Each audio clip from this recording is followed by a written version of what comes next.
Hello and welcome, I'm Kira Scrivener, and welcome to a January book haul. I'm really excited to share the books that I bought this month, and I'm going to start with a story because we love a sad, beautiful story, you know? It's called Grief Observed by C.S. Lewis, and he was known as a 20th century children's writer, adult writer, theologian, all of those things. And he didn't get married until his 60s, and when he got married, it was a green card wedding. He was British and his wife was American, and she was fleeing from an abusive relationship, so he was like, you know what, I'm going to marry you. And everyone was like, you're marrying a divorced woman? And he was like, no, we're not having sex. We're just gonna be legally married. And then she got cancer and he fell in love with her. I think she was in her mid-50s and he was in his 60s. He was like, wow, I did not know that I actually loved you romantically until you almost died. And then she got better and they had a religious wedding and they lived as man and wife. And then she died 6 months later and he raised her children, and it is a really beautiful story. Anyways, this is a story about when she died and he was really sad. So there's a grief observed.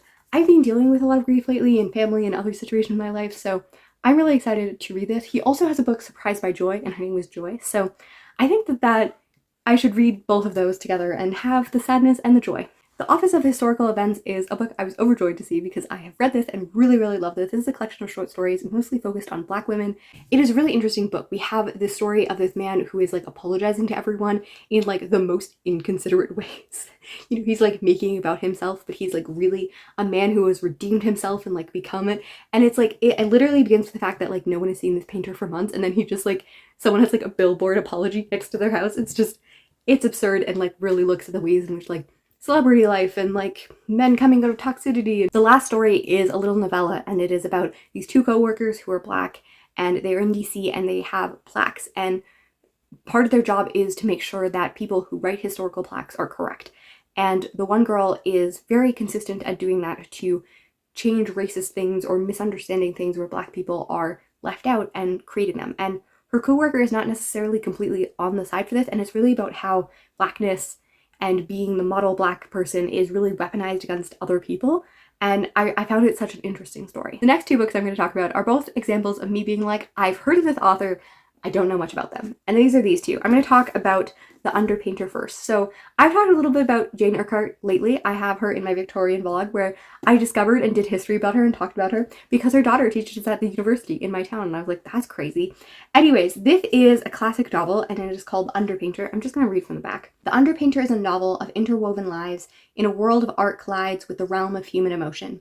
Its story of Austin Fraser, an American painter now in his later years. It deals with a Canadian soldier, his mistress, spanning decades, setting among New York and the northern shores of two Great Lakes. And I live between three Great Lakes and near a fourth one. I really feel like we might be in my neighborhood of the world, which is nice. Just imagine all of the Great Lakes except for Superior, and then I'm just in the middle of them all. So much water. The woman is standing near the window in the downstairs front room of a log house on the north shore of Lake Superior. It is winter, 1937. Anita Brookner is a British author who won the Booker Prize, so I've been excited to read her. So the first line is what sold me on this, because I was like, yes, I know who she is, but that doesn't mean I'm going to pick it up. And then I read this line and I was like, yes, I will be buying this.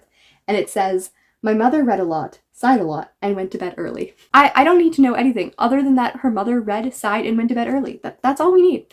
And I hope to read this soonish. The next book I'm going to talk about is a book I have also read, and it is The Disappearing Moon Cafe. And this is a dense book. You think that it's not that big. It doesn't look small, but it is the most dense book with the smallest writing.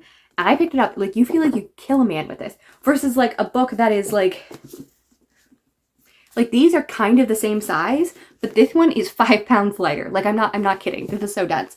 Anyways, this is the 30th anniversary. It looks at this family and growing up in Chinatown in Vancouver. It is really interesting. It has some mature plot lines if you ever need to know those thoughts, but I think that it was handled really interesting and what it feels like to be a minority. Asian men were brought over in the 1800s to work in the railroad, and many of them stayed, and sometimes their wives came, and it's a really interesting history of Asian Americans in Canada, particularly in Vancouver and in the West, and I really enjoyed it, and it talks about a lot of taboo topics in pretty sensitive ways.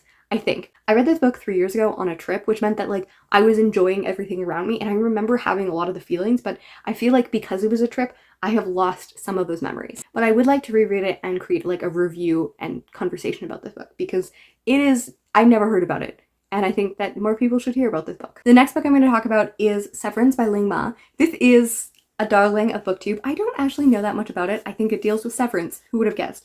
But the beginning of this prologue, like, listen to this. And in the beginning, there were 8 of us, then 9. That was me. A number that would only decrease. Amazing. Interesting. Wonderful. I would like to read this book soon. Anton Chekhov and 3 plays. I believe it has The Sisters of the Cherry Orchard. And this is a weird book that has it on both sides, so it's hard to tell. It's still upside down, guys. We have The Cherry Orchard, 3 Sisters, and Ivanov. You can tell this is an old copy because this is not how we traditionally write Chekhov. And I was like, that feels wrong. And then I looked it up and for sure it does. It's like I have a copy of Cranford up there, which is by Mrs. Gaskell, and those books always seem so fun. And I've been meaning to read Chekhov for many years, and I keep on putting it off because I'm like, I don't own his books, but I now own his books. So these are all the books that I bought in January of 2024. I would love to hear if you have read any of these books. Do you have thoughts about any of these books? The books that I have read are not like the most well-known books, so I recommend going out and reading them. And let me know which I should prioritize of these books because I'm pretty excited for all of them. And I will see you next time. Bye.